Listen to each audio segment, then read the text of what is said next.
with you. Dear friends, what makes a good United Nations climate change conference? Yeah, the question is always difficult, and this is the question all the organizers have to answer to each time a COP has to be dealt with. The answer is usually difficult because a conference of the parties is a multilateral event involving more than 195 or 96 countries with different levels of economic development, different treatment of nature resources, different political context, histories, cultures, background. And those parties need to deliver on a consensual basis on issues where their interests are not necessarily the same. This is the reason why the negotiations were lasting 21 years before reaching the Paris Agreement. This is simply to say that a COP is a complex event with multi-dimensional aspects, political and strategical one. The host needs to set the vision, the objectives in terms of momentum and high political decisions and pledges. Diplomatic, the host has to manage the different sensibilities and the interest and impulse the consensus. Technical, the host has to succeed in advancing the UNFCCC agenda under the different process of the negotiations and to deliver on the objectives which are set for the COP, because each COP has its own agenda. Organizational, a COP is receiving thousands and thousands of people per day during 10 days. You can imagine the hard organization this requires to welcome everybody in a good condition and to maintain the safety and the security of all. And you know that during the COP, the host is receiving head of state, prime ministers, all people are there. So there is an issue of security also. So the host has a huge responsibility to anticipate and to prepare each aspect very carefully to maximize the chances of a perfect infrastructure to welcome the participant, to hold good negotiations and to deliver on the objective which are set for the conference. It's why in the process of the COPs, there are many and several formal and informal meetings which are held throughout the year in the run-up to the COP. A COP is also an extraordinary platform for the hosts. They can use the COP to promote their countries, their achievements and their ambitions, as well as their challenges. Now, I will maybe ask the question, what are the exact ingredients that will make COP26 a success story? From my past and current experience as a climate champion, this is what I have learned in the basis to organize a successful COP. First, the COP should be an action-oriented COP.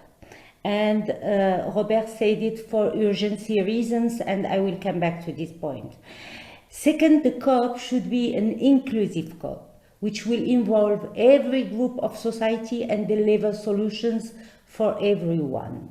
But the most important for COP26 is that it's a COP which is focused on shifting the paradigm. Let us recall that COP26 is happening in a very special time of our common history. Never before have humans from all over the world faced the same crisis at the same time and with the same economic, social and health-related collapses. COP26 is also happening in a time where the priorities for many countries are not fighting climate change, but surviving the health and economic crisis. Unfortunately or fortunately, and I'm very sorry for what is happening now in Germany and Belgium and this morning in China, the recent tragedy of the floods in Belgium and Germany and today in China, and I would like to seize this opportunity to express my deep condolences to all those nations. Unfortunately or fortunately, this tragedy is bringing back the urgency on the table over and over again. Because since the Paris Agreement was adopted, the CO2 emissions are in a constant increase instead of decreasing. The world is currently lagging far behind in the fight to prevent global warming rising to 1.5 degrees C. The target announced in Paris would result in warming well above 3 degrees C by 2100 compared to the pre-industrial levels. So we are not doing well. And if we continue as we are, temperature will carry on rising, bringing even more catastrophic flooding, bushfires, extreme weather, and destruction of species and the Earth's biodiversity. So the world needs to halve the emissions over the next decade and reach net zero carbon emission by the middle of the century if we are to limit global temperature rises to 1.5 degrees C. It's why it is especially important that UK take the leadership and the developed countries and the largest emitters take the lead if we seriously want to achieve the green transition. So what do we need to shift to a green transition?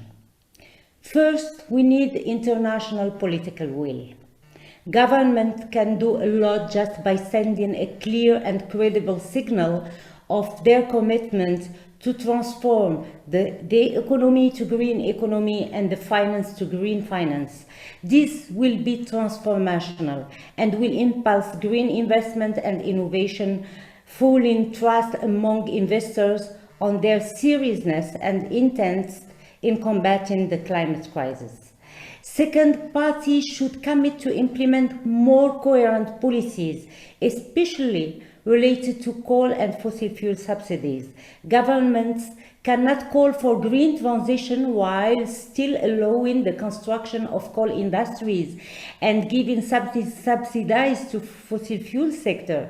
Yet around 55 to 90 billion US dollar per year are devoted to supporting fossil fuel in the developed country, and in the developing country it's something around 548 billion US dollar, which is spent to support fossil fuel consumers. So effective climate actions means that government policies and regulation should move in the same direction. The interaction of policy and regulation signals across a much broader range of areas will determine how fast we can make the low carbon transition a reality. So in COP26, there is a huge challenge for the parties. The parties will need to deliver on a robust proposal for carbon pricing and carbon market globally, and this is the famous Article 6, which was unsuccessfully dealt with in COP25. We need also to provide incentives to introduce innovation. Until now, we have difficulties to fund innovation. Societies have never managed to decouple economic growth from emissions at this scale in the past. A concept of absolute decoupling was not even imaginable. But if policies are setting expectations and providing incentives to introduce innovation, we can maybe overcome our limits and the limits of our imagination. We need to respect the commitments, and this is a very important point in terms of finance, supporting the developing country. The promises made in Paris was to support by $100 billion each year since 2020, the developing world to tackle climate change. This was postponed to 2025 because of the COVID. And I personally think that the COVID should not be an excuse, because the COVID will not stop climate change. And this financial commitment should be respected, because the developing country and especially the Africans and the small islands are tackling climate change on daily basis. Second, developed countries should respect their commitment in terms of increasing their ambitions. Countries are expected to update their 2030 targets before Glasgow meeting through their NDCs, and be in line with holding temperature rise to 1.5 degrees C. Until now, the NDCs are not fulfilling these objectives. Till now, the NDCs, coupled with the RACHEP mechanism, which are the backbone of the Paris Agreement, have shown their limit. The level of the political will and the perseverance of the states is very weak. We need more ambitions. Last point, we need to act together. And this is the most, I will say, the most important point, and this is not something we are discussing within the CAP. This is something the leaders of this world should understand. You know, a fundamental property of green gas emission is that their location is irrelevant. Climate change has no border, no nationalities, no land. Wherever it is emitted, a ton of CO2 has, from a climate change perspective, exactly the same impact everywhere in the world. A measure to avoid the emission of 1 ton of CO2 thus has exactly the same impact on the climate, whether adopted by the EU or the Knesset or the US Congress. The political choices of a country located at the other end of the planet have no less impact on the increase in temperature or the increase in the frequency of natural disasters affecting the national territory than national political choices. So borders are inexistent. No country can protect itself against climate change. No deglobalization can protect a country against the effect of climate change.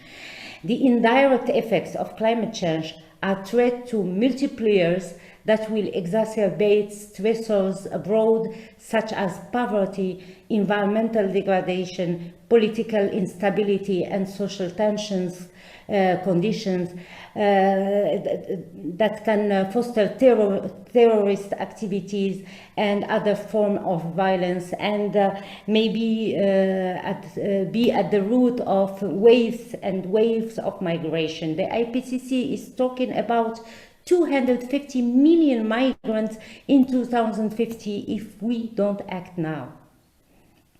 That's the question of climate change is therefore the first genuine question with a robust international dimension, which needs a geopolitical approach to tackle together the climate crisis. That's why within Liberal International, I have created the first ever Climate Justice Committee, recognizing that tackling climate change cannot be done in isolation. We must mainstream it across everything, all the policies, all the program, the foreign policy we are doing and we have been doing so far.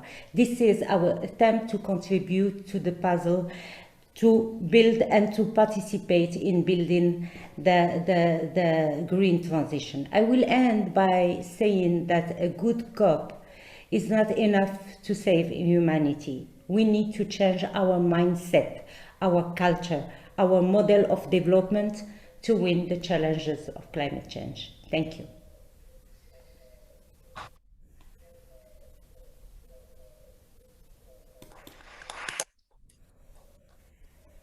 Thank you very much, dear Hakima. And now, Ed, all of that. Well, thank you.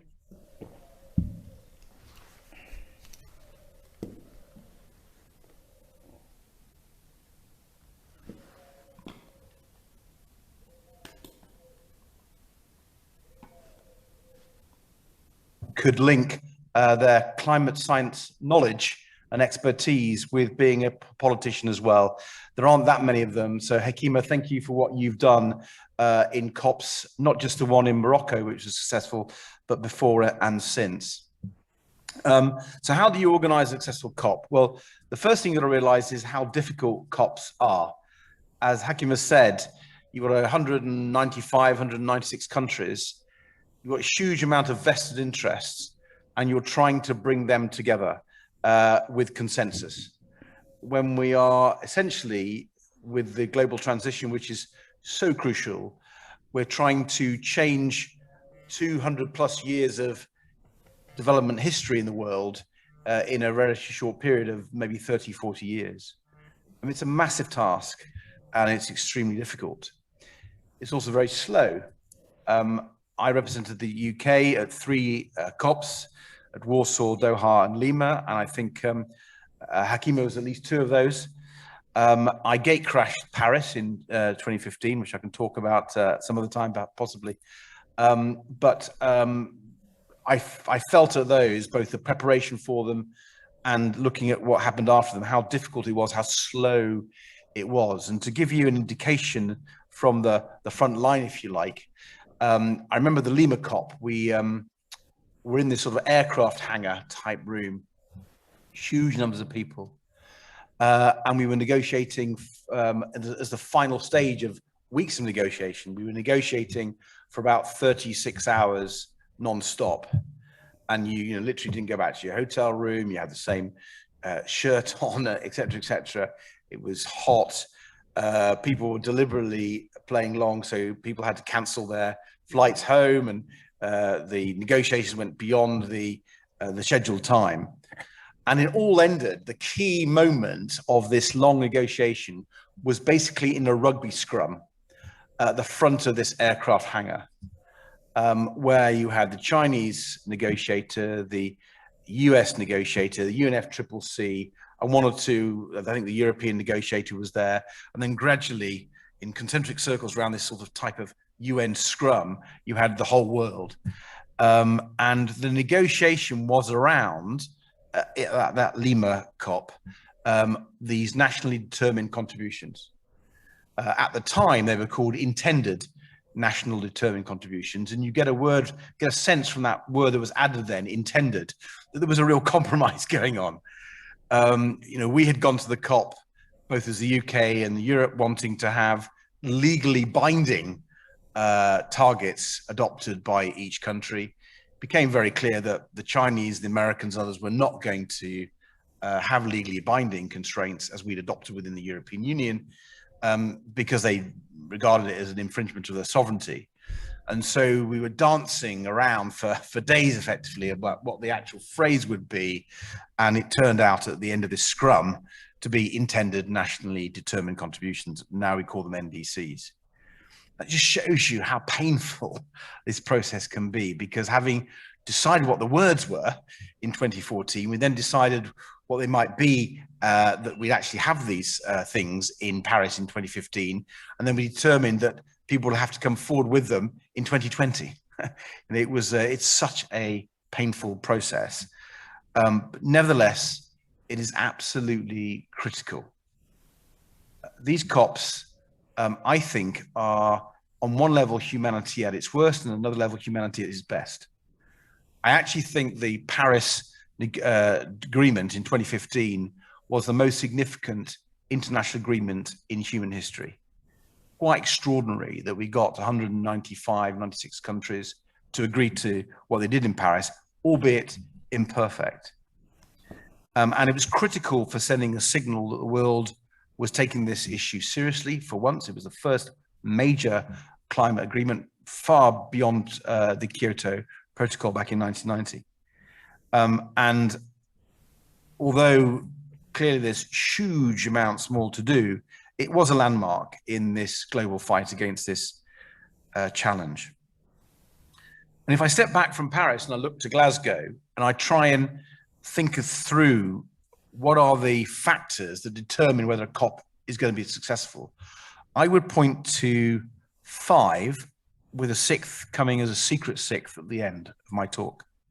The 5 that I point to is, first of all, coalition building.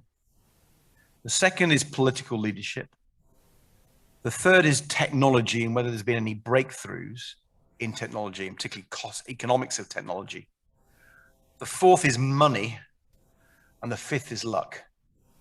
And the sixth I'll tell you in a minute. The first one, and I wanted to use these parameters of what makes a successful COP in terms of what worked at Paris and how that might play in Glasgow. So in Paris, when it came to coalition building, a huge amount of preparations had happened, just as Hakima was talking about in those various meetings that happened in the year up to any COP. But actually, Paris was not just 1 year of work. All the work from Copenhagen in 2010 had been about Paris. The COPs that I went to in Warsaw, Doha, and Lima were all leading up to Paris. It was a long preparation. But over and beyond that, there was the host nation, Paris. And I have to pay huge tribute to Laurent Fabius, who was the president of the COP then. Appointed by President François Hollande. Hollande was not having a great time as president, and he saw the COP as a way of rejuvenating his record as president in the Elysee. And he brought in, one of the most, I think, effective French politicians of his generation, Laurent Fabius. And I think he did a great job. I have to say that contrast, and this may seem mean, it's not meant mean, it's meant more factually, contrasting Laurent Fabius's international standing and standing in France with that of Alok Sharma. Now, Alok Sharma is a good guy. I've nothing against him, but he just doesn't have the standing. He doesn't have the political heft that a Fabius had. And that is a real shame for Glasgow and a real problem. And even though Hollande wasn't a great figure for the president of France, I think Johnson is less of a figure in the world. So the preparations that Fabius did were important, but equally the preparations that the UK did within the EU were important. I had 3 years of climate diplomacy at the EU, negotiating the EU Heads of State agreement, which was published in October 2014, which was way more ambitious than the Conservatives wanted here in the UK, or that many countries wanted in the EU. But we set up something called the Green Growth Group. We got people together, and the EU went much further than anyone had expected in 2014. And a month after the EU in October 2014 had made that preparatory statement, there was a joint statement from China and the US going further than they had expected. And that was all the preparations for Paris, as people worked in different parts of the world to get people to come together for ambition. The other bit of critical coalition building for Paris and why Paris worked was in the White House with President Obama. Paris would not have happened but for Barack Obama. He put one of the most talented Democrat officials on this game, a guy called John Podesta. John Podesta was the chief of staff for Clinton at the White House during Clinton's, I think, his second term. Now, I've met Podesta a few times. He's quite a small guy. He absolutely reeks power. This is a guy who is powerful, knows how to use it, and used it for the benefit of the climate under Obama. Great appointment by Obama. So the point I'm trying to make, there was a huge amount of work done by a number of people over time to make sure we got to Paris in the right state. And I contrast that with the preparations for Glasgow. Not just about Alex Sharma. Brexit was not a good preparation for Glasgow. Previously we were at the table with the Germans, the French, the Spanish, the Polish, and so on, and able to push ambition because we were ambitious. Moving away from that table and being host of the COP has meant we've not been able to push the Europeans further and faster. Now, some in Europe want to go fast, but the Polish and the Hungarians, there are breaks. But we managed to overcome that. Our absence for the table has reduced European ambition and organisation. And then the catastrophic cut in the British aid budget. Absolutely catastrophic. Catastrophic in and of itself for what it's doing for global Britain, but also for poverty. People are going to die because of that decision. But over and above that appalling issue of not tackling poverty around the world. It's massively reduced our political heft in the preparations ahead of Glasgow. When you go to one of these negotiations, you know that the developing countries, who often organize in a group called the G77, you have to get their agreement. It's their world too. There's more of them than us. So as liberal internationals, we need to understand what it means in the poorest world and how climate change is hitting them. And their voice is critical. It should be an equal voice. And to tell them ahead of that, the host nation to tell them ahead of that, that by the way, those aid budgets that have been promised, that have been expected, that have been pledged or being cut, it's been an absolute disaster. And over and above that, there's climate diplomacy that goes through the Foreign and Commonwealth Office. Let me tell you two of my heroes. You'll be really surprised at this. David Miliband and William Hague. When they were foreign secretaries, they ensured that climate diplomacy was well funded. And our voice, the British voice, in places like Beijing and Washington, which is so crucial, were really well heard. Johnson, and indeed May before him, absolutely trashed climate diplomacy. So our preparations have been poor as the host nation. There are some, I'm about to come on to them, prevailing pressures which give me more an optimistic point of view. But as a country, our government is letting us down and letting the world down through a whole series of actions, which frankly it should be ashamed of. But over and above coalition building, it's about political leadership. And ahead of Paris, we had that political leadership. We had it in Obama. We had it in President Xi of China. Because at that stage, Xi was really outward looking.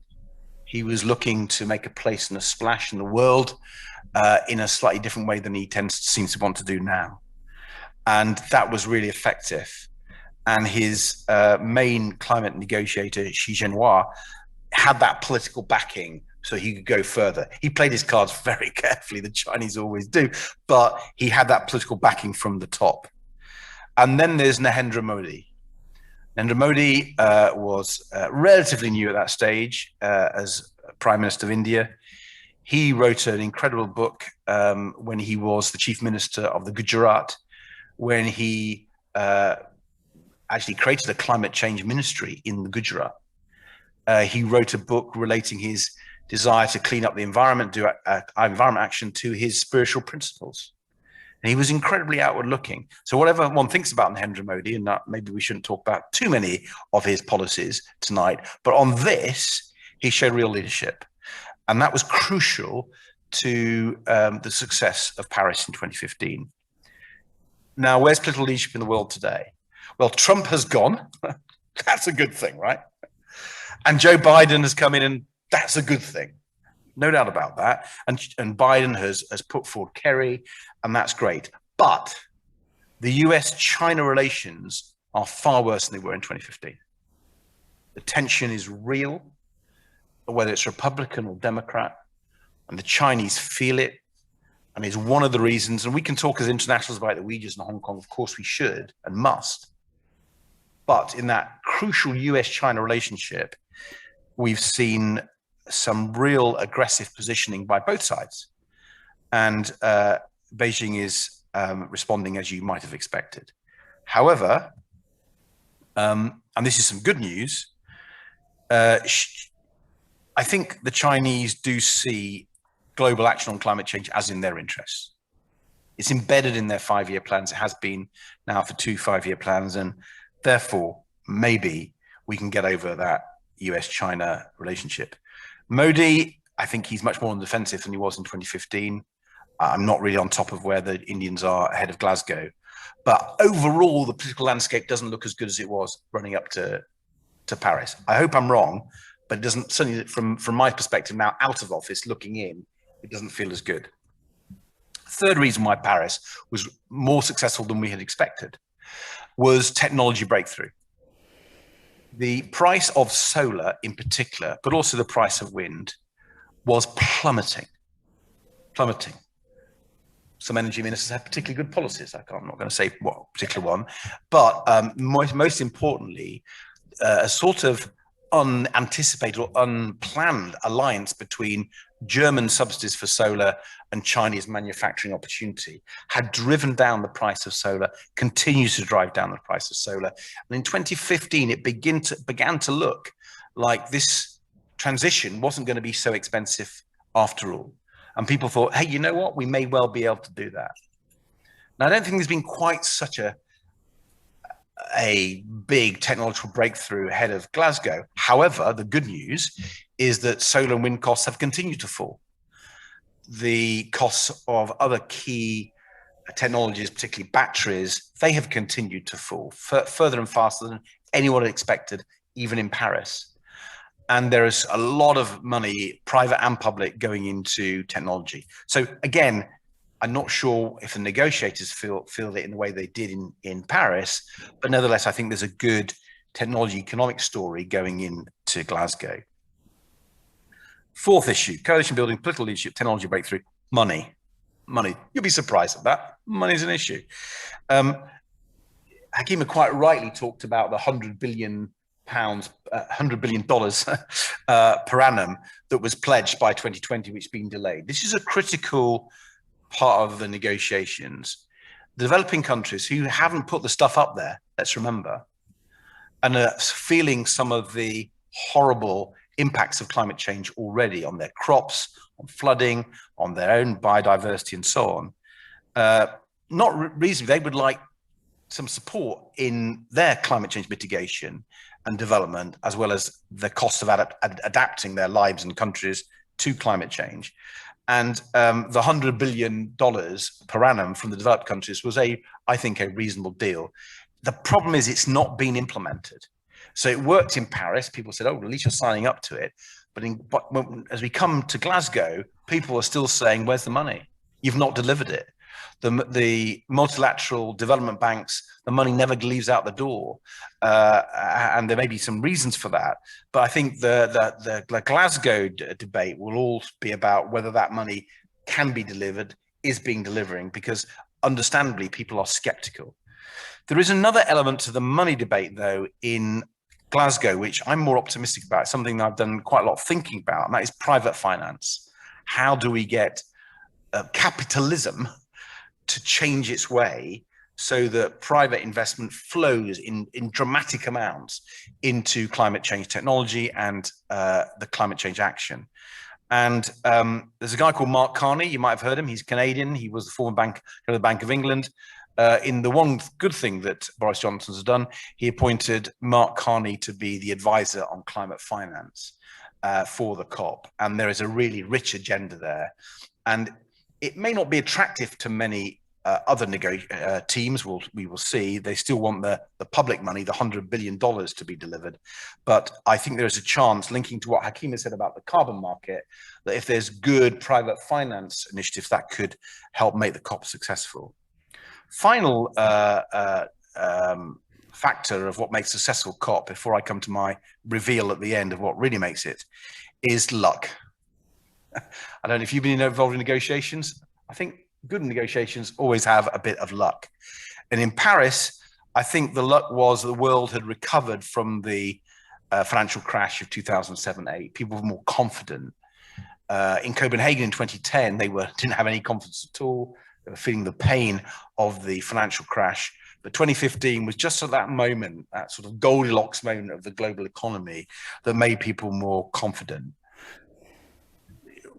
Are we that in the moment? Well, we're in the middle of the worst health crisis the world has seen for a century or more.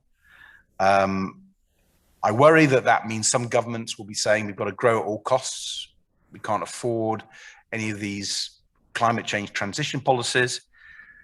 Equally, there may be others who say this is the moment. This is the moment to grasp. We need a green recovery, a climate-friendly recovery. And maybe from all the impacts we're seeing in the new science, Hakima quite rightly talked about the appalling floods in Germany and Belgium, what we saw on the Chinese and the underground, which is quite so shocking it was in Zhengzhou, I think it was. That may well be a stimulus, and that may be the thing that gets people over the side. Only we will find out the end of December. So coalition building, political leadership, technology breakthrough, money and luck. What's the final thing? What's this secret? Really simple. It's China, right? Unless China signs up, doesn't matter. That's why, going back to Prescott, actually, you don't normally hear me praising John Prescott. This country has identified China as the key player in climate. It's responsible for most of the emissions. It's still growing. It's still investing in coal. If you don't get China into the right place in Glasgow, you haven't got it. You haven't got a successful COP. Kerry is trying to use his huge political skills to bring that into the right place.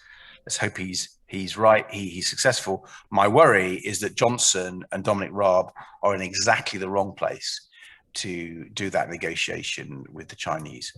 I hope I'm wrong, but if I'm right, then it's going to be tough to get a good COP in Glasgow. Thank you, Ed.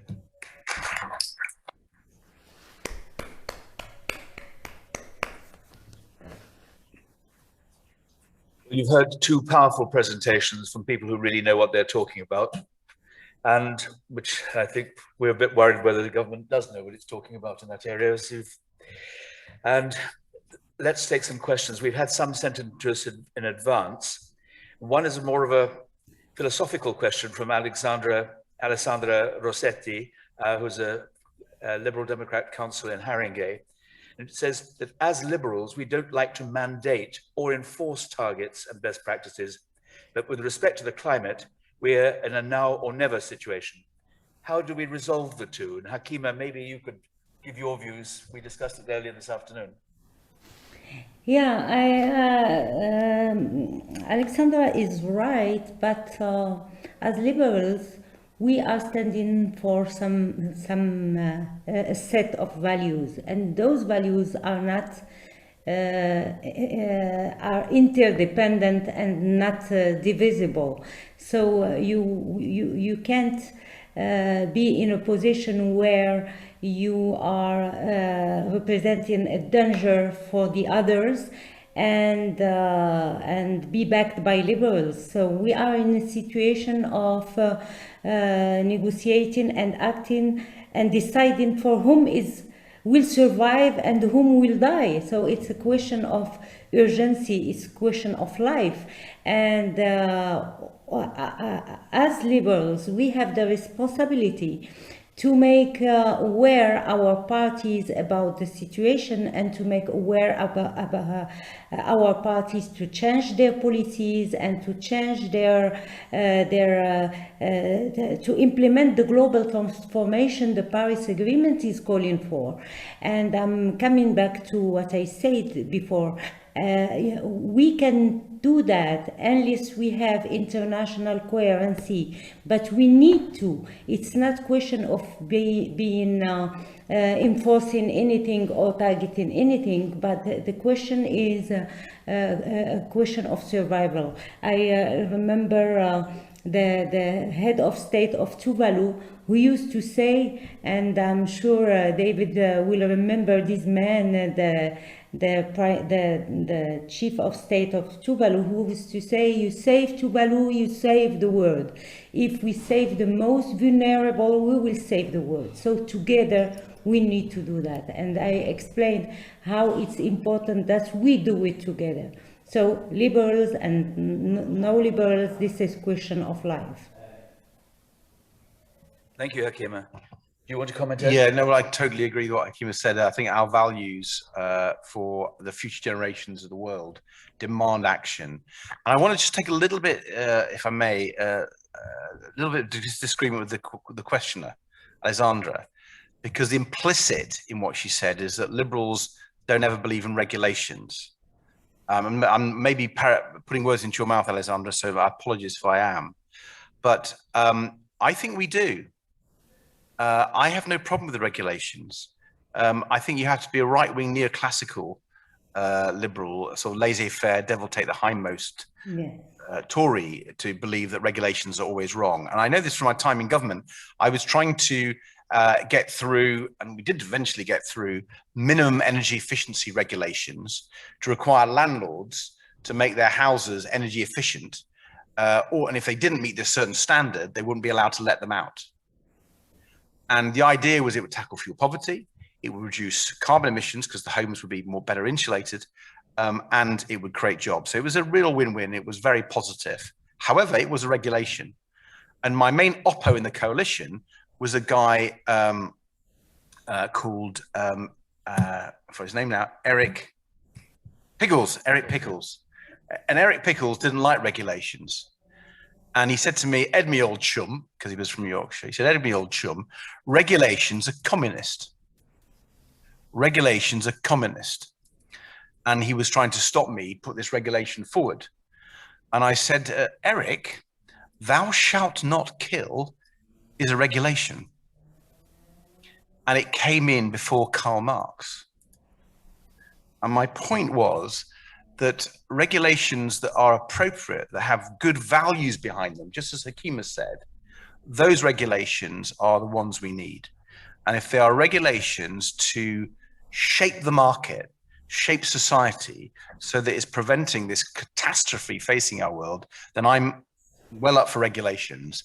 And I actually think regulations are quite critical in the way we will shape financial markets, building buildings in the future, and so on. And so let's not be afraid as liberals of passing laws and regulations. If you allow me, I want to add something. We should not be naive, you know. The Paris Agreement is not a binding agreement.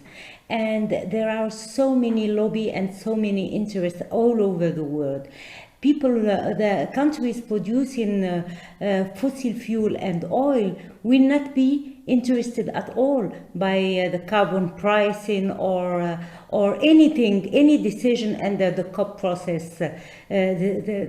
What we qualified will be the success of COP26 is not interesting, is not at any interest for such kind of countries. So if parties and countries on their own didn't make regulation, didn't regulate the market, never will be able to reach the transition. That's really, yeah. The next question, I'll give you Ed on this one first. It comes from Joe Ingram, who chairs Green Tech Labs in Italy. I'm not sure if you've come across him before. He is most impressive, a lot of writings. We are effectively at war with global warming.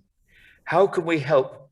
How can we best help governments to develop the political will to shift direct and indirect subsidies from the fossil fuel industries to the aerospace industry to pursue R&D into green technologies that take CO2 and methane out of the atmosphere, as well as clean aircraft engines? Well, Joe is exactly right about what needs to happen. We need to see those shifts away from fossil fuel subsidies and into green tech.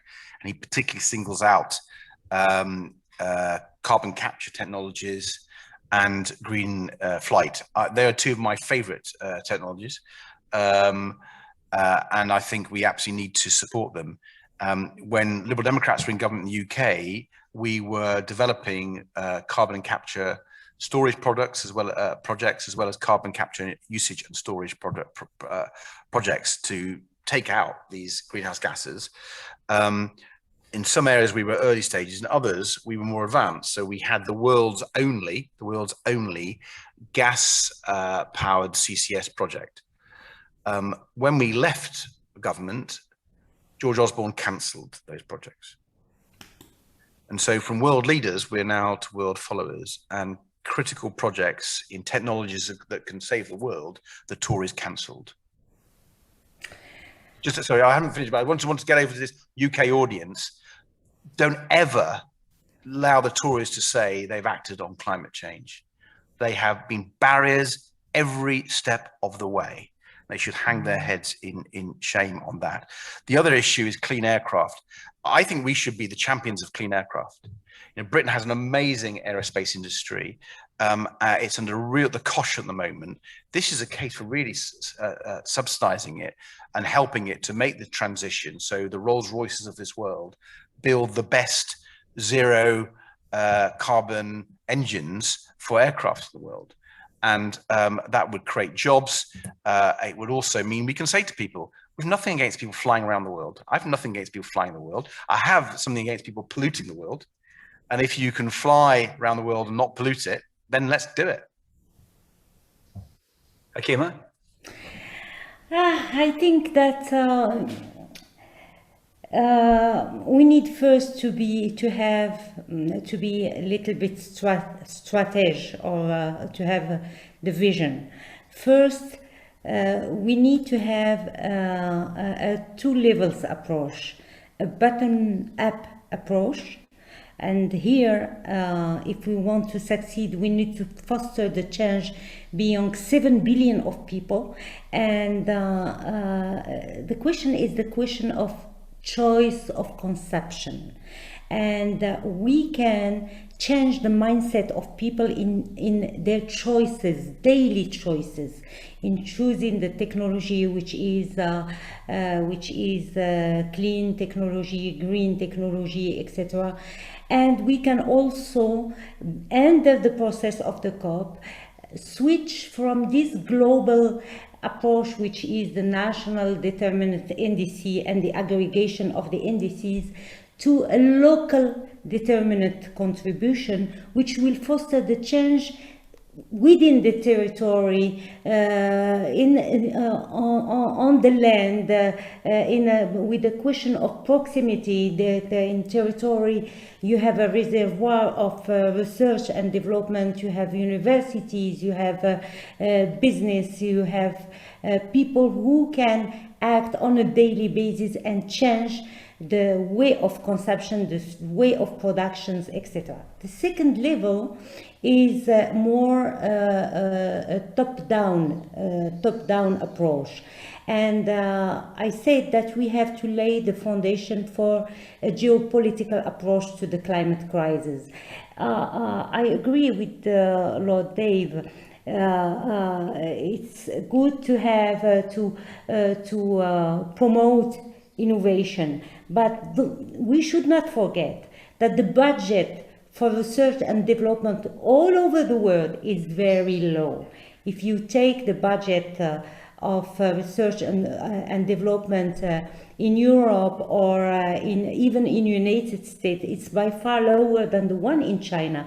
China is producing 2,000 brevet patents per year, while France, for example, is producing 200 patents per year. So I think that we should have a strategy, a long-term strategy and the vision to increase the budget for research and development. And for all the sectors, the global transformation is not only energy oriented, but it's building, it's land, it's forestry, it's transport.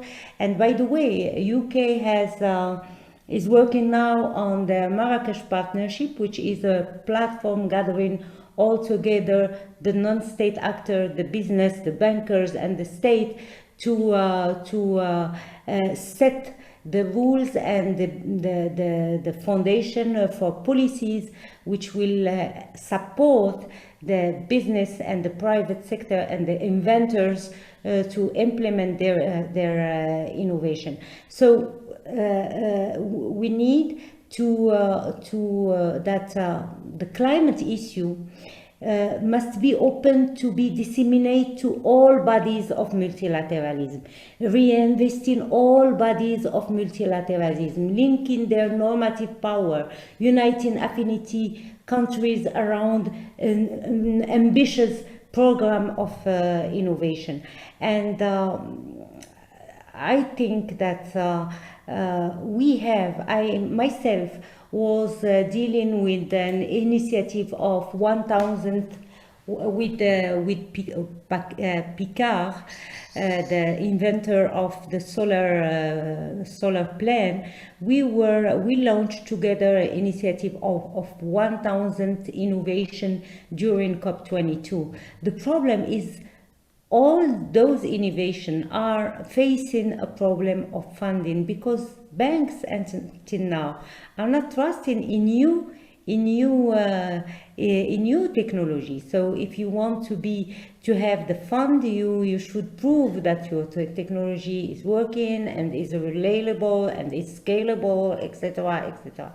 So I think that we can support government, and personally within Liberal International, and this is what we are doing within the Climate Justice Committee. We are trying to support the parties to build policies to allow them to reach the global transformation in all the sectors.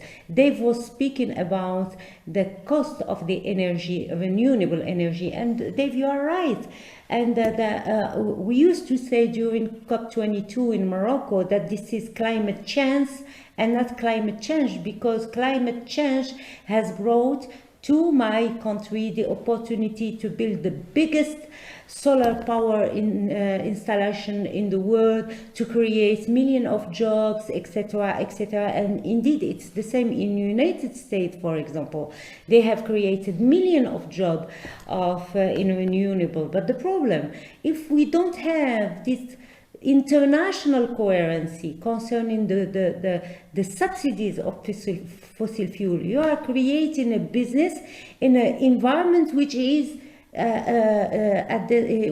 not competitive. So I think that this COP26 is very important. If COP26 succeed in delivering on a carbon mechanism, that will support a lot, and that will foster innovation, and that will foster the transition.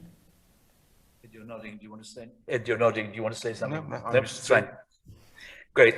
Thank you, Hakima. The next question, somebody's pushing at an open door here.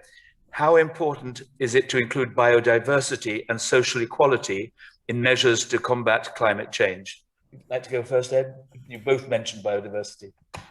Well, I mean, biodiversity and social justice must be critical to the whole movement. I don't think we should separate them at all. That's important both in terms of, let me take justice for the moment, in terms of global justice. So the poorest in the world benefit the most, as well as in our own country. I mean, I'm quite excited by the potential with solar power, because the poorest in our world don't have electricity. They don't have access to electricity. The poorest by a long way. I don't know what the figure is. Hakima may know, but it's probably about 1 billion people. And fossil fuels have never brought them electricity. We need to make sure that the transition brings electricity to those poorest billion in rural Africa and rural India. You know, mainly rural electrification. And the great thing is the climate change friendly electricity can, because you don't need the grid lines. You have micro solar grids. You can have a local wind farm. You don't need the pylons to ship it from the big power station. So renewables give you the chance to bring electrification to the poorest in our world in a way which is climate friendly. So if we do that, I think that's quite a vision for us to pursue. At the moment, however, there's lots of vested interests in lots of countries getting in the way of spreading solar lights or solar farms. Like in any other place, you know, the distributors of fossil fuels don't like the fact that they now got a competitor. So that's about local politics in those countries to challenge those vested interests. But there is that opportunity. Again, on the social justice side, I mean, in our country, attacking fuel poverty is, you know, one of the best ways of also tackling the climate challenge, by ensuring that people who are currently living in really poor buildings get proper sustainable buildings that are energy efficient. My wife is a councillor in Kingston in a ward called Norberton, which is our most socially deprived ward, and she's sort of leading the regeneration of a housing estate there. And at the moment, the homes there are just so energy inefficient and waste huge amount of energy. They're damp, they can be cold. And obviously they're gas heated. The vision and the plan is that these new homes will be super energy efficient, and that people's energy bills are going to tumble, and then the heating is going to come from the local sewage works, or as we call it, poo to power. This will deliver clean, cheap energy for the most socially deprived community in my constituency.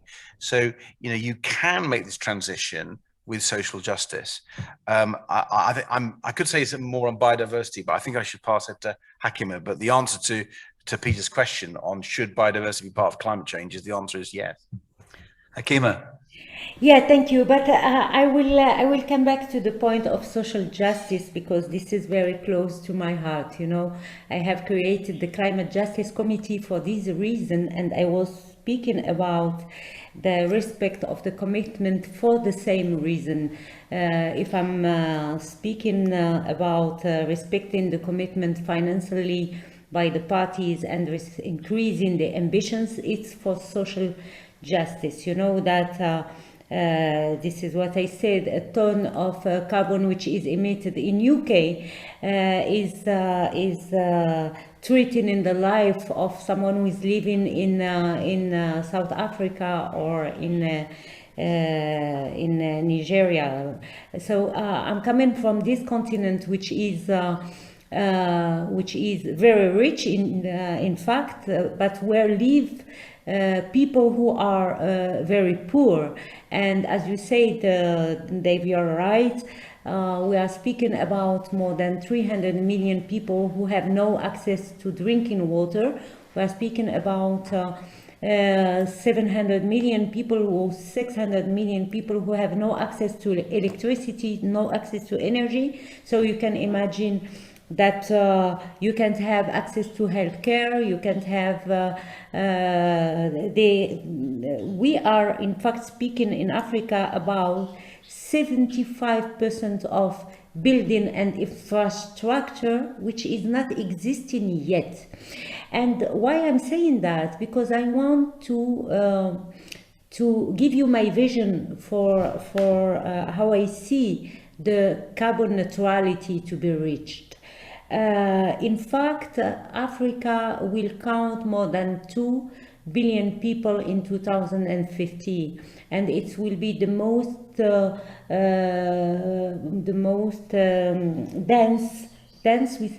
dense continent in the world by 2050. The biggest market in the world, with 80% of the families who are in the middle class family. So it's a huge market will be developed in Africa.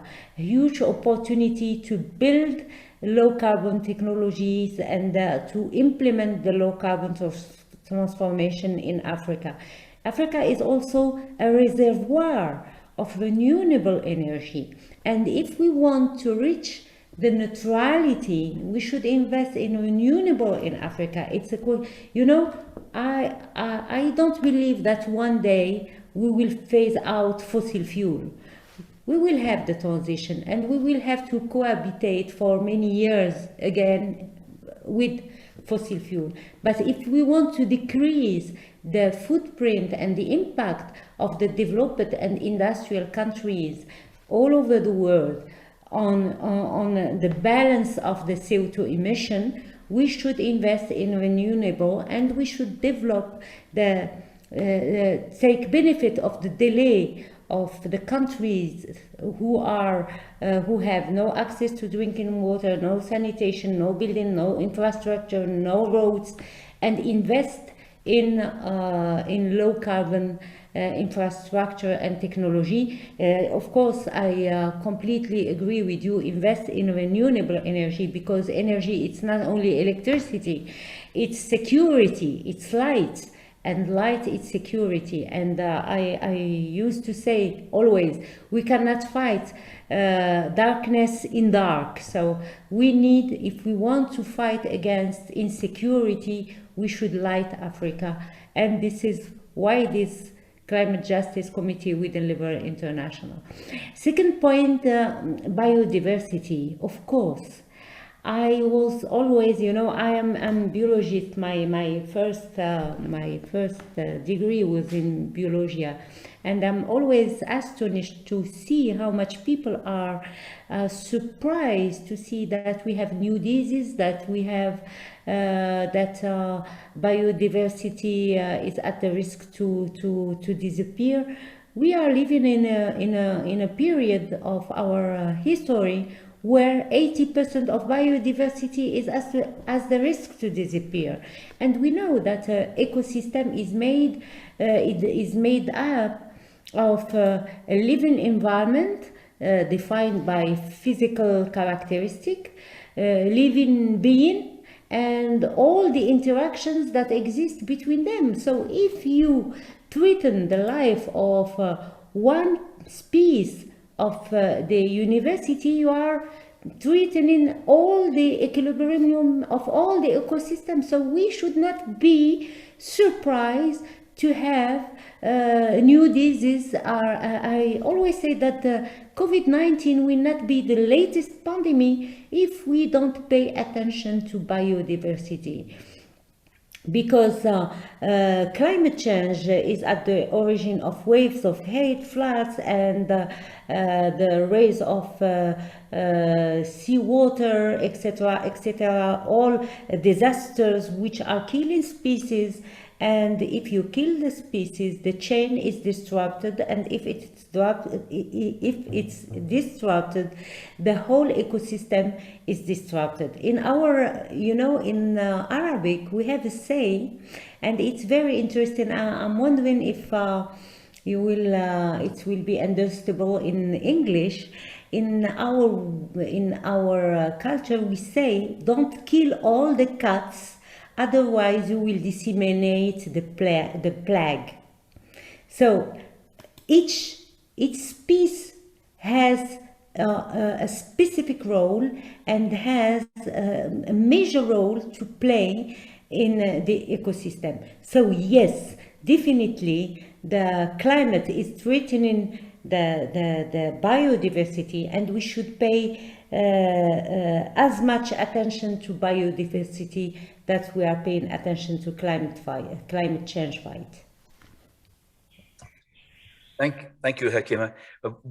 Before I go on to another question that's going to be mostly for Hakima, there's Doreen Haddad, who is a city councillor whom you know well, Ed, has said millions of households in the UK rely on gas boilers for their heating.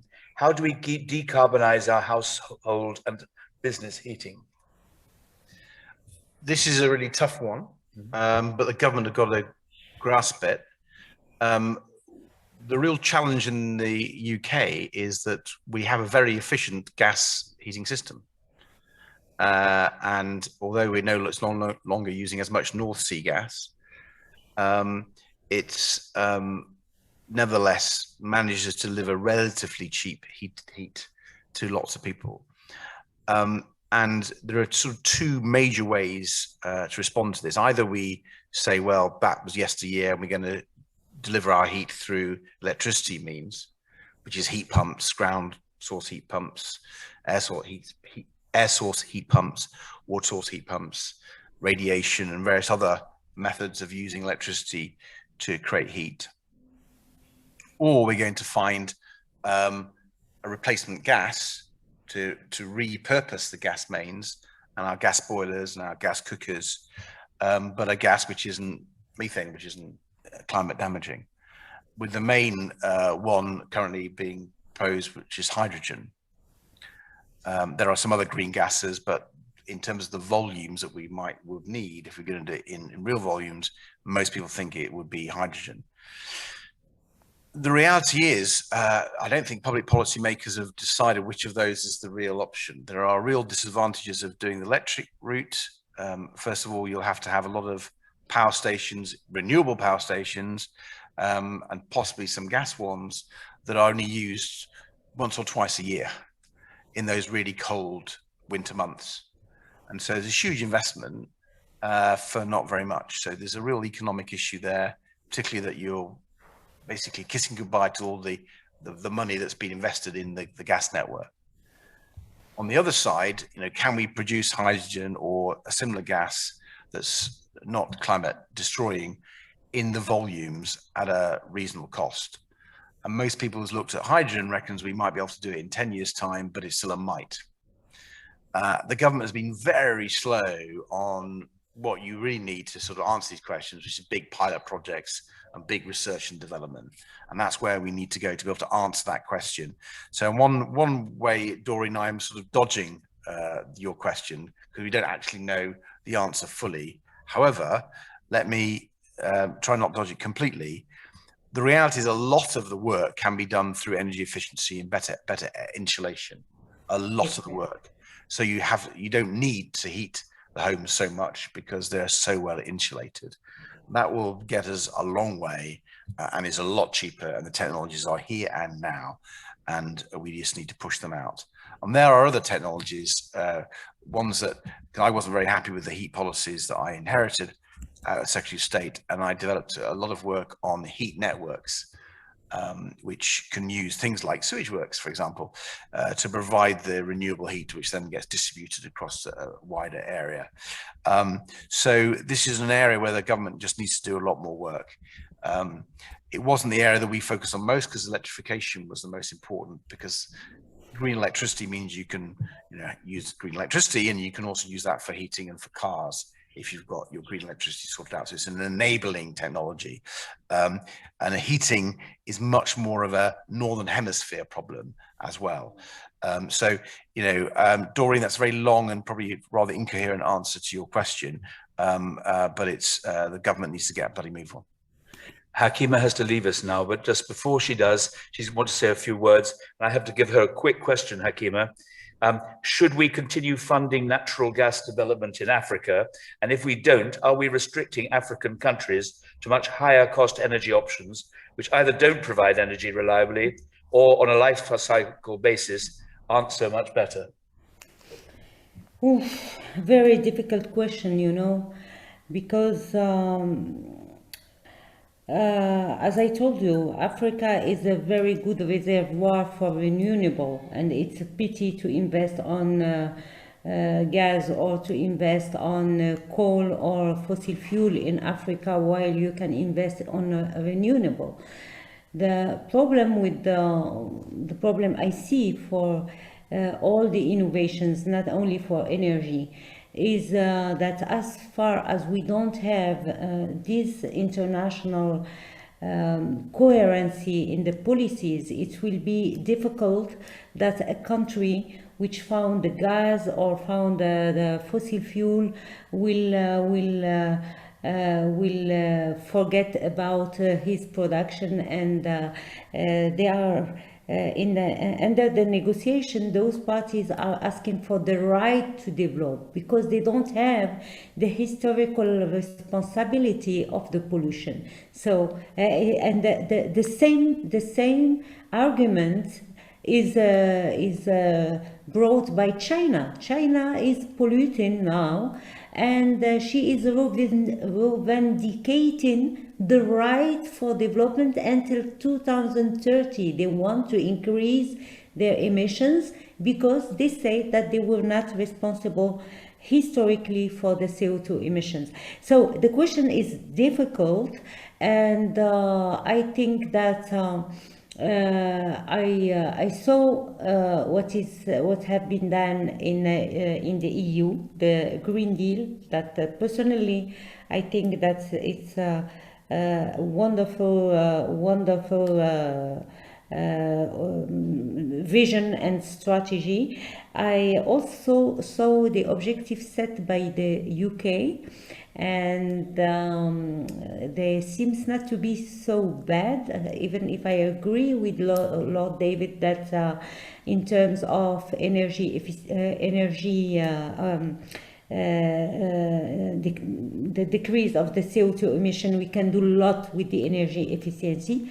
We can decrease by 30 to 40% the CO2 emissions. But now with the coming back of the United States, I hope that with President Joe Biden, we will have more we will be on the right trajectory because we are not. But I'm not sure that any negotiator, even the most diplomatic one, will succeed in convincing the countries who are producing oil and gas to stop because of climate change. We need to find other solutions, and we need to beat the market by the market. It's why this currency is very important. We need to make renewable less expensive. The cheapest energy we can have is already renewable. But if the regulations are set in a way that the market is developed in that way, then we can hope to have the change. Excuse me, I have to say goodbye to you. Thank you so much for inviting me. I was very delighted to participate together with you and to listen to you, dear Lord David. Thank you, Robert. And I would like only to say that this is a very crucial moment, and we are all expecting a successful COP in COP26. We have a huge hope that nations will be wise, and that the tragedies we have lived this last week will make people aware that we are not negotiating for climate change, we are negotiating for survival of people. Thank you so much. Thank you so much, Hakima. Get back to your party and enjoy it. And apologies to your husband and all your family. No, I have guests for the Eid, and I see this opportunity to congratulate all the Muslims all over the world for the Eid. Thank you. Thank you. Right. Right. Now I think we've taken enough pre-questions, and we've got time left to take more questions from the floor. So if somebody who would like to ask a question would put a hand up, there's a microphone over there, which I hope will reach you. Yeah, Peter. Peter's the International Officer of the Young Liberals. Thank you very much, Robert, and thank you, Ed, for a really, really interesting talk. As Robert alluded to, I am the International Officer of Young Liberals, and therefore my question is going to be youth-themed, because over the last 3 or 4 years, people like Greta Thunberg and others have really led the way for young people making their voices heard on the climate change issue, taking to the streets of major cities all around the world. And I wonder what you think about how young people can help make COP as a really political action against climate change a successful event in the way that they have raised the issue to the public on the streets. How can they help in events like COP? Well, first of all, thank you, Peter. I mean, I think what Greta Thunberg and the young people have done in the last few years has been fantastic. I think it has actually moved the dial. I think young people's voices are being heard in a way that they weren't before. The question, of course, though, is will that be heard in Glasgow? I'm sure there will be events, and there will be PR stunts, and there will be the usual razzmatazz. That bit, I can guarantee you that'll be heard. Well, the question is, will it make any difference? And the reality is that these negotiations, can you get the people who are dragging their heels, can you get them to move up? Because although I've got many criticisms of this government, in fact, I got a whole barrel load of criticisms, nevertheless, the UK under successive governments has not been the one dragging people backwards.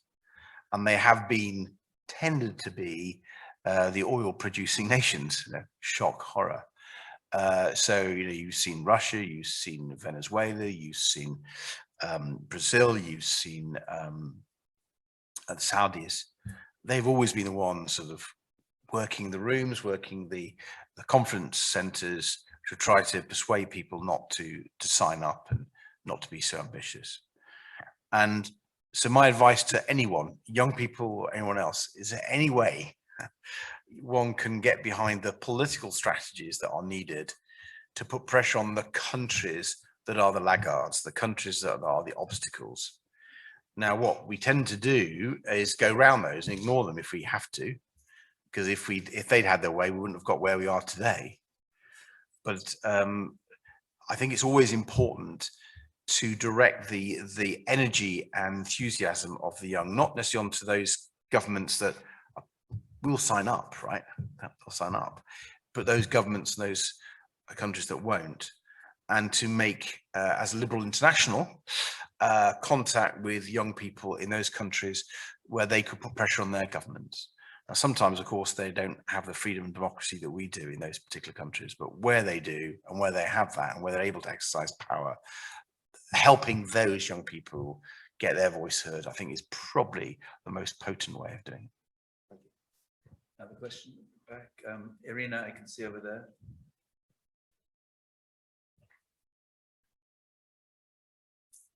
London MEP, former London MEP. Thank you, Robert, and thank you very much, Ed. You talked about climate change and social justice. What you haven't mentioned is climate change and human rights. And as things are, some of those people that are most important at COP26, China, India, Indonesia, to a lesser degree, Russia, also have a terrible human rights record. How do we manage to get them on board without having to sacrifice or go back on our red lines in terms of human rights? It's a good point. I thought you were going to talk about the human rights of people who are affected by climate change directly. So I'm going to deal with that if I may, because it's a bit of an easier question to deal with. And then I'll deal with your more difficult question. Because there is an issue, because I have been in discussions and negotiations on the human rights of people who are seriously affected by climate change, and from the indigenous peoples of the forests to the poorest people on the low level land. You know, Bangladesh is the obvious example, but there are many others where effectively climate change is attacking their human rights. And I think human rights in that context ought to be a stimulus for more ambition and to get people to move further and faster. Dealing with China, say, on human rights, I mean, of course, we need to stand up for the human rights, whether it's the Uyghurs or Hong Kong Chinese or whatever. We absolutely must. The question is, do you do it at these negotiations? And it's not on the agenda at these negotiations, but I tell you, it's in the minds of the Chinese. I was at a meeting with a number of British parliamentarians and stakeholders and think tanks with the Chinese delegation on Zoom last week, I think it was. And in the open mic session, there was a lot of criticism from the Chinese side about our focus on human rights, particularly in relation to the Uyghurs. At no time did we give any ground on that, but we talked about the need for China, for its own people and their rights and their welfare, to focus on climate change. So, I mean, you could argue, and I'm not, you could argue that unless China changes its position on human rights, we won't negotiate on climate change. But it's not a position I would recommend. Climate change is an existential threat to the human race. We have to negotiate about it. There'll be no human rights to protect if we don't deal with climate change. But I do not recommend either that we muffle our voice in other fora on human rights. And I would particularly link that to trade more than climate change negotiations. Any more questions? To take one last question.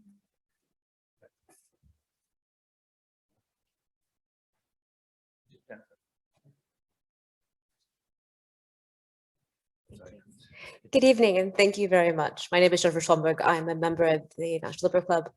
I also work in Islamic finance, and you called on private finance to be mobilized for technology. I'm currently working on with stakeholder group trying to prepare the ethical finance community, particularly the Islamic finance community, to prepare for COP. What your advice, what we're feeling, there's been a lot of issuance of sustainability sukuk and green sukuk, and there's been great sovereign activity, and there's been great private activity. But as we're coming into COP, we're noticing that we're just having those who are they're very proud of what they've achieved, and they don't necessarily want to collaborate on the private finance side or on the sovereign side. And how do you recommend just getting people to put aside for just a few months their own initiatives and realize that if we don't work together, there's not, as you mentioned, if we don't deal with climate change, we're not going to have human rights to protect. The planet will survive. It's we as a species that won't. And how do we really drum that across to get everybody to just focus together? And then we can go on to our own personal agendas tomorrow, especially in the private finance world where we are competing together. I think it's a great question. If I've understood the direction of travel behind it, there are lots of organizations, EU, individual countries who are developing frameworks for discussing climate change. There's the Taxonomy Debate. Now, the Taxonomy Debate, for those who haven't followed it in detail, I don't want you to think I'm an expert on it because I'm not, but the Taxonomy Debate is about how you judge whether an investment is climate friendly or not. So how you measure the climate impact of a particular process, a particular product, and so on. And because we need to know, investors need to know, shareholders need to know, governments need to know, citizens need to know whether or not corporates and financial sector are going green, or is it just greenwash? And to do that, you need standards. Yeah. And you need to be able to say, well, this is climate friendly and this isn't climate friendly. And so that whole taxonomy debate is trying to think through, it's an intellectual exercise, how you do that. And different countries and different organizations have reached different conclusions. And as you say, they're very proud. We've got this, and actually they need to get over it, right? And we need some global standards. Now, maybe we don't need global standards tomorrow, but ideally we will move towards more common currency on this, because that will help the flow of capital, it will help those markets, it will help players. If there are too many standards and too many taxonomies, then we're in trouble. That's a good example, a really good example. I think it's across the whole financial sector, frankly. We need to create this analytical framework, if you like. We need disclosures, we need reporting, we need people to be able to understand the data that's coming out of this. And although this is not new, it's been going for some time, it's still, I think, a relatively new science or framework, if you like. We just need people to come together. It needs to be, even in this early days, we need to make it mandatory. There's a huge debate about whether it should stay voluntary. I think on big corporates and big financial institutions, this has got to be mandatory disclosure. I mean, we're in an emergency. We can't allow people just to hide behind the PR flim-flam. So I'm more for mandatory disclosure, and you may think that's illiberal. I don't. I think it's about the survival of the human race, so get a bloody move on. But I'd actually go further than that, and you might think this is illiberal. It isn't. We've got to, and I'm not sure where the debate is in your sphere on this, and I don't see the debate even under the Carney initiatives on accountancy and audit. Now, I'm not an accountant. I don't do audit. I think the people who do are wonderful people. I was the minister actually briefly for accountancy and audit for a year and a half. And what you notice on that is how critical accountants and auditors are to the functioning of our economy. Because people need to know where their money has gone, how it's been used, and the government needs to sort of check. And so that checking and auditing is a fundamental part of frankly, the rule of law of capitalism. And if we're going to green capitalism, we're going to decarbonize capitalism as we must, we're going to need, yes, this disclosure we talked about, the reporting, the standards, but we're going to need some sticks. And that's only going to come through if this type of measure is built into accountancy. So your average accountant and your average auditor becomes the green warrior of the future. And your average accountant is saying, you're not on your transition to net zero. You're way off it. You're going to be carbon insolvent. And you may be a going concern financially, but you're not a going concern in terms of the climate. You've got to close down. That's how tough we're going to get. We're going to have to build in the model that we have in the financial world. We have to build it in the climate finance world. And so my concern at the moment is no one's being anywhere near radical enough. Yes, let's get the disclosures. Let's get the reporting. Let's get the frameworks. But you've got to come onto that to where we've been in the financial world for frankly centuries. And I don't see that debate there. I don't see it in the run-up to Glasgow. Thank you, Ed. I'll pass the mic to Emma. Hello, everybody. I'm Emma Moore. I'm the chair of the Sustainability Forum, and I just want to say thank you very, very much to Ed in particular and Hakima, the Paddy Ashdown Forum, and you all for coming. We really, really appreciate it. I'd also like to thank our committee because it was a huge amount of work to get this here today, and I can't thank everybody enough. Now, I just want to reflect on some of the comments that have been said. So thank you, Ed. It's unusual to be in a room, I think, where there's so much knowledge and passion and care from politicians about this. So I just want to say thank you very much, because I think this was really, I guess, heartening for everybody here to really think that, yes, we do know what's going on and yes, we can help with it. So I think that's really brilliant. So thank you very much. I would also like to say, I know everyone has been sitting down for a solid hour and a half and would probably quite like a drink. I also know people have been messaging me and saying that they didn't quite get to ask the question that they would like to ask. So there is networking here until 8 p.m. So if you would like to mix around, I will be introducing some people as well, because I can spot people who should know each other. And I do know most of the people in the room. And I also want to talk about cross-party stuff. So we do have people from all different parties here, which I really value. And it shows that we've got all different sides of the sustainability debate here today, which is hugely important. So if you'd like to contribute to the forum or speak, please let me know. We have Carlotta here who is recording and should wave. She is One Young World's coordinating ambassador for the UK. She is our next speaker. She is speaking on the 5th of August about how to invest sustainably. Carlotta speaks 8 different languages and works across multiple banking systems. So if you do have any questions, please come and see her. She's brilliant. We also have Carolyn Lucas coming up.